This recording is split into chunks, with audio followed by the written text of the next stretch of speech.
You are listening to the Slow Living Podcast, and I'm your host, Stephanie O'Day. What if I told you that you could truly have the life of your dreams, the life you've always wanted, one filled with abundance, joy, and a sense of purpose? It's absolutely possible, and I see it each and every day with my coaching clients. It all starts with learning how to slow down. You deserve to live the life you've always dreamt about. Let's get started. So if you're a fan of the podcast, you're going to absolutely love the book. Slow Living, Cultivating a Life of Purpose in a Hustle-Driven World is now available wherever books are sold. Buy it for yourself, your children, your friends, and your neighbors. You can get all the juicy details at stephanieoday.com/slow living book. Trust me, this is hands down the best $20 you'll ever spend. Hi there, Slow Down Society. Steph here, and welcome back to the Slow Living Podcast. Today, we're going to talk about how to make money online. And I am purposely calling this How to Make Money Online, because that is very tight SEO, and that's search engine optimization. And if you clicked on this, and it's because you're interested in how to make money online, you are not alone. And I, too, was interested in how to make money online. And that's how the Crockpot site started, is I wanted a legitimate way to make money from home while staying home with my children. And the Crockpot site did very well. It went viral. It got national attention. It was written up on message boards, and I ended up on national television. And the ad money generated from that site was really good. And it was wonderful for a short amount of time. And I've talked about this in the past. And the reason I'm kind of annoyed today and I wanted to hit the record button is last week, or maybe it was the week before, I was on a high profile podcast. I was sought out by a marketing team and asked to be on this podcast. And it was a male type bro marketer looking guy who looked like a bodybuilder type. And I'm literally just stating facts. That is what he looked like. And because I'm actually a really nice person, I'm not going to tell you who he is, although he deserves that.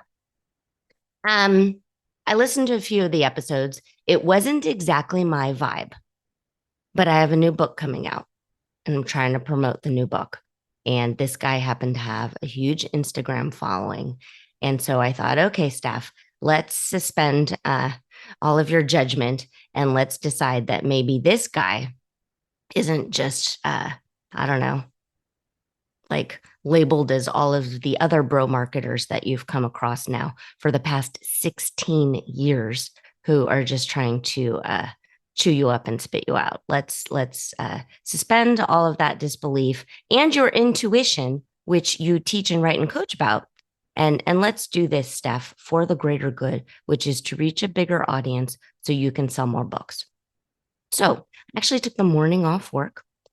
We're back at work at the elementary school. So I took that morning off in order to go in this guy's podcast. And it was fine. I stuck to my morals, my ethics, everything he asked.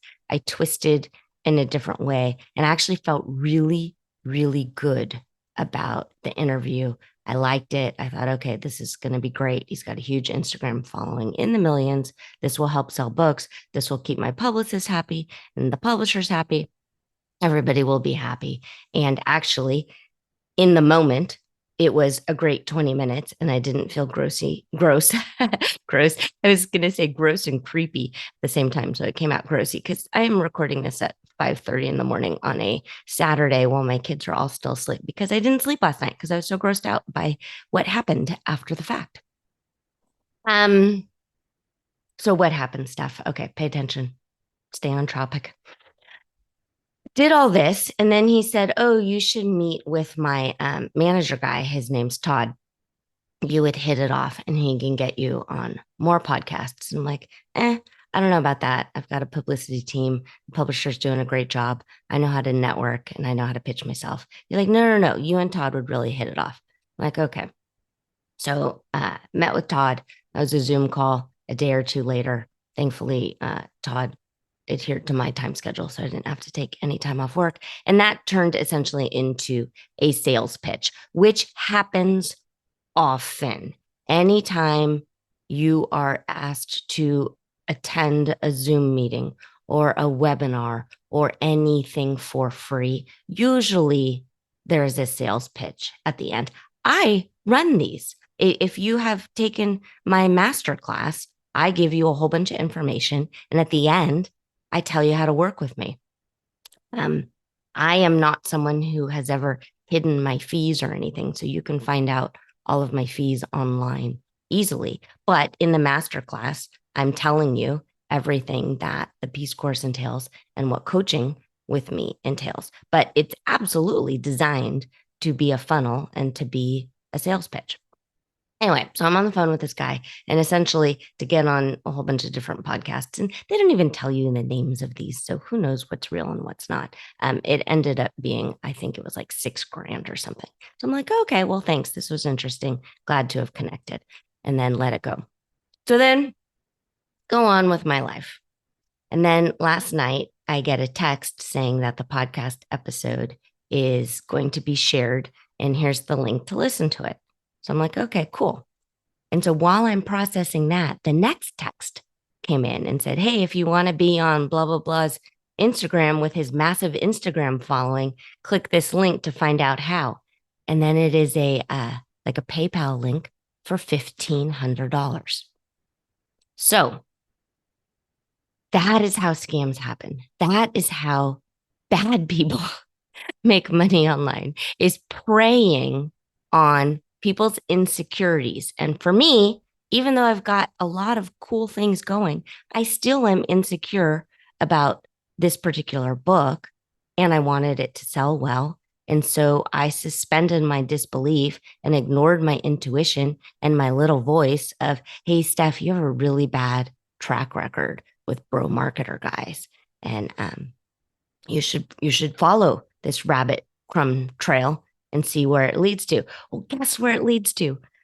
The exact same thought process and pattern. So if you're a student of the law of attraction, you may be thinking right now, well, Steph, you attracted this into your life because you already had this preconceived notion that internet bro marketer guys are scams. And so you attracted this creepoid onto yourself. So I don't want to believe in that. And I don't want to believe in the law of attraction in that way. And I don't want you to have that thought process because that's kind of victim blaming. And that's the same thing of someone thinking that someone attracted, like being sexually assaulted or physically assaulted because she was in the wrong place and she should have known better or she shouldn't have dressed in a certain way. I think we all can agree. Bad guys are opportunistic and they take advantage of vulnerabilities. And it is not your fault if you, one, fell for it, or two, if something physically or sexually happened to you again. So that's that is my stance, and that is what I wholeheartedly believe in. If you've been a longtime listener to the podcast, episode 70, Sniffing Out Scams, was the only male I have ever interviewed on this podcast. And he came on to help us learn how to sniff out scams. And at the time, he was great, except for I tried to poke at some of these big internet marketer guys. And he was a little shy. And he's like, well, actually, I've worked with that guy. And no, actually, that guy's not all bad. And he does this now and he does this now. And so that were a few red flags for me.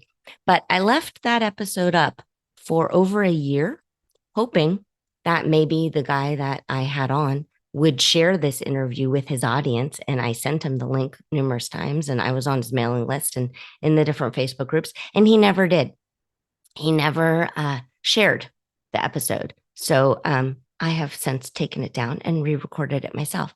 So we still, to this day, episode 151, don't have a male voice on this podcast, because so far, any of them that live online, I have been disappointed with.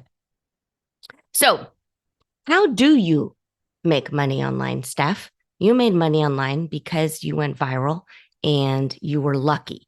Is there a different way that I can make money online that is systematic and stable and predictable and isn't kind of following the whims of social media or the internet? Is there a quote unquote other legitimate way? So yes, and then no. So it's interesting. I got in at the right time for blogging. At that time, a year of slow cooking, it used to be called a year of crock potting, was actually the very first solely focused crockpot blog. And I know this because I spent hours searching for different recipes that at the time did not exist. So I needed to invent them. Baking potatoes in the crock pot, everyone kind of is like, oh yeah, that's the best way to do it. Well, no kidding. But at the time in 2008, I think I did that early on, like in February, I scoured the internet and couldn't find anything. So I just made them up and kind of with trial and error figured out the right timing. Same with creme brulee, same with cheesecake. At the time, I was super creative and wanted to prove that I could do these things and create these recipes for the internet. And they really were, at the time, pretty groundbreaking. My recipes now have been taken and fixed and tweaked and modified, and other pictures that are so much better because people really care about pictures, and I guess I don't. So all over the place. Now you can find a much better crockpot cheesecake recipe and a much better key lime pie and creme brulee and all these things. But at the time, I really did quote unquote invent them. So what I did was I found a hole in the market and I filled the hole. And that is how you make money online. It's not copying what other people do, although you can. But it's just finding a hole, and it's essentially what you would do with any business. If you're in a neighborhood and you realize, this neighborhood doesn't have a froyo stand, and I'm really good at froyo, and my family has a really good froyo idea. And then all of a sudden you create this like frozen yogurt business plan, and you've done your market research and you realize that the people in this neighborhood have enough money and they really do want frozen yogurt. And so then you pitch it to City Hall and the Chamber of Commerce and you get your business license, and then you go. When you do your due diligence, you know your froyo frozen yogurt stand is going to do really well. But if you haven't taken the time to do that due diligence and you just decide to slap something up to see what happens in a kind of brick and mortar type situation, like a frozen yogurt stand, you have invested a whole bunch of money just to see if your idea works. The barrier of entry for starting anything online is low, super low. I legit started the crockpot site with no money down. I used so the original URL was crockpot, the number 365.blogspot.com. My first two cookbooks came out, and I didn't bother to buy the domain name a year of slowcooking.com until after those two cookbooks had come out and I had already made money. So Blogger, Blogger, is the for free blogging software that Google provides. You can do that. You also can buy a domain name. I happen to use GoDaddy because I've always used GoDaddy, but there are other um, places to purchase URLs online. The GoDaddy CEO guy hunts elephants. He is not a good guy. Um, if I don't know, I guess if I was a better person, maybe I would shift all my URLs to somewhere else to not give this guy who hunts elephants any of my money. Um, but also it seems like a lot of work. So I have ethics and morals, but I also am lazy. And so I just want you to realize that I am a for reals human, and I one, make mistakes, but two, I do try to always own them. And I will really, really try my hardest to be as transparent as I possibly can with you always of my mistakes and my failures. I am going to be on TV in a judging and coaching and mentoring capacity on season 13 of The Blocks, BLOX, when I had Amber on, and she was sharing her story on starting the organizing chicks. Amber and I met at The Blocks. She was another judge, and she started talking about Wes Bergman and how he, I guess, was did a lot of things on MTV, and then he became an incubator, which is someone who invests money in startup businesses and then incubates them along. So similar to Shark Tank, but without all of the flash and I want to be famous on TV kind of stuff. So I went on The Blocks, and I was as a judge and a mentor. And so that season 13, will be coming out. If you would like to watch it, I think it's through Amazon Prime, and you can, I believe you have to purchase the season. And you'll be able to watch it through Amazon Prime on your TV, or you can download the Blocks app, and that's free, and you can put that on your phone or iPad or whatever. So that'll come out. I wasn't actually planning on doing a huge pitch for the blocks, but that's where my brain is going today. I believe it's $5,000 to go through the Blocks' business school. Everything I've seen that the Blocks has put out has been really like useful and helpful and surprising. And I ended up speaking to quite a few entrepreneurs and online business people who have MBAs, so Masters of Business Administration. Is that what MBA stands for? Yeah, Masters of Business Administration. Anyway, they a Masters in Business Administration. Anyway, that's what it stands for. And they said that the 1 week program that Wes Bergman and the Blocks team put on was better than their MBA program. And so I thought that was interesting. You can get an awful lot of information about the Blocks' trainings by going and watching the seasons, which you can download all of them through that Blocks app, and following along and paying attention, because what Wes teaches and what the Blocks teaches is essentially what I just said, is you're finding a hole in the market and you're plugging the hole. And what they teach is for you to test it out with an MVP, which is a minimum viable product. So if you go on my website, my minimum viable product is $5, and it is a meal plan. That said, many people, many of you, many of my readers, many of all of the people who click on the Crockpot site have never paid anything for anything, because there's so much for free information on the site, and there's ads. And so I do get money every day from ads. Not a lot, but the money is coming in. But if you have a brand new idea, it's really difficult to get enough eyeballs on your site for ads to generate income that's sustainable, and certainly will not be a livable wage by any way, shape, or form anymore. That kind of ship has sailed. So let's say you have an idea for I don't know, you and your husband together make really good backyard, like fancy dog houses. And so you have the idea that you are going to sell fancy dog houses and ship it to people.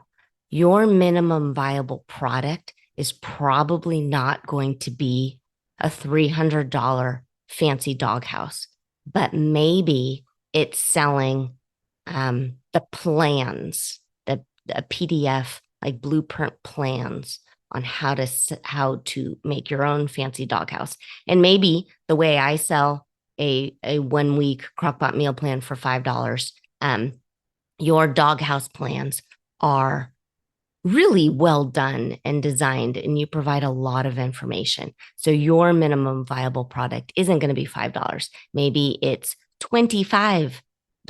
Or if you're an internet marketer, you know that the number 25 seems scary to people. So you're going to price it $24.95 because for some reason, the psychology of money aspect of it is people are like, oh, okay, $24, even though it's really $24.95. That's why often online and in stores you see things close to the higher dollar amount, but really they're using the decimal point on purpose. That's why the number 7 is so big online. That instead of a $50 product, it's $47, or instead of a $2,000 product, it's 1,997. If you look at my stuff, you can see that I don't do that. My coaching package is $2,000 and my Peace course is $550. I haven't played around with the sevens against the advice of all of the bro marketer guys. Okay. So, if you want to start something online, the first step is to do some research, figure out what people are Googling for. If you are personally Googling something an awful lot, that's important. And pay attention to what you're really, really, really interested in, because it's something that you're going to need to stick with for a very long time. The internet is fickle, but if you are strong and you are stable, you can sustain the fickleness of the internet. So when I talk to people and they're trying to get their grounding online and they're trying to figure it out, I ask for them to decide on purpose what feels good for them, do a little bit of market research, see if there is interest in this, and then get the URL and slap up a one-page website. Can you do all this yourself, or do you have to hire a web designer? You can do all this yourself. Will it take longer? Yes. But if you are a business owner, you do have to know how to do all of the things. A restaurant owner needs to know how to wash dishes, how to mop the floor, how to unclog a toilet. If you are a business owner, start easy, start small, and start laying the first bricks yourself before you spend money to make money online. Often I joke that the reason kind of like mommy blogs took a nosedive is because of Gwyneth Paltrow and because of Goop. And that's one, true. And then two, the idea, why would Coca-Cola, the company, give a bunch of mom bloggers money and fly them and wine and dine them, which they did. I did go on a trip that Coke paid for to Atlanta, and it was lovely and wonderful. When I could just give the money to Goop and to Gwyneth Paltrow. And so that was the big shift in kind of what broke the internet for lots of mom bloggers. And Gwyneth Paltrow probably doesn't know HTML. She probably has never needed to Google how to make a hyperlink through HTML. She has team for that, and she had enough money that she could pay for everything. Many of us, most of us, especially if you clicked on this and the clickbait title was how to make money online, most of us do not have that. If you are going to try to make money online, I like to use the term of, I want you to be the lighthouse. I want you to stand firm and solid with who you are and what you represent. And because I'm such an acronym junkie for light, I use the term lead, inspire, grow, help, and teach. I am the lighthouse. I am the beacon. Um, and lighthouses don't move. They don't run around chasing people. Here I am. Look at me. Here I am. Oh, I talked about this last week, but now I'm going to talk about this. No, lighthouses stay firm. They stay grounded and they expect people to come to them and find them. But they're not going to change their morals. They're not going to change their ethics or their convictions. This is what they're going to talk about, write about, teach about, and people will find them. People will find them when you use really good online tactics such as SEO, which is search engine optimization. And if you begin to use social media to help you and not because you're trying to like attract a reality show, very fickle audience. Okay. Before I log off, I want to drop a few past episodes that will be helpful for you. One was that episode 70, sniffing out scams. I did re-record it, so that's my voice now telling you how to be aware and protect yourself and your family online. Episode 76, I interviewed Emily Paulson, who escaped an MLM, which is multi-level marketing kind of scheme. And some people call them pyramid schemes. Some people call them direct sales or direct marketing. But the way that works is it's predatory and they are trying to attract people who want to make money online in a very like quick, down and dirty, easy way. And they prey on them. So episode 76, listen to Emily's story. And then she also wrote a memoir about that. And then just really do your research. If someone texts you out of the blue or messages you on Facebook and you haven't heard from them in a long time and they have a business opportunity for you, that's a red flag. So pay attention to that. Episode 85, my thoughts on mommy blogging. I recorded that in the morning when I found out Heather Armstrong of Deuce died. So that episode is kind of raw and vulnerable. But Deuce was really the first mommy blog that I knew of. And going to different conferences, she was sort of treated like Taylor Swift. And it was really interesting, that whole kind of phenomenon. And so her website, Deuce, Dooce, I haven't Googled it in a long time. I don't know what happened to it after she died. But so my thoughts on mommy blogging, that was episode 85. And then episode 109, I talk you through all of my publishing stories and the different book deals that I have signed and done, and my thoughts on traditional publishing versus self-publishing, because I've done both. And then I also share how this particular book, this new book, Slow Living, Cultivating a Life of Purpose in a Hustle-Driven World, how that book came to be about. That book is available now.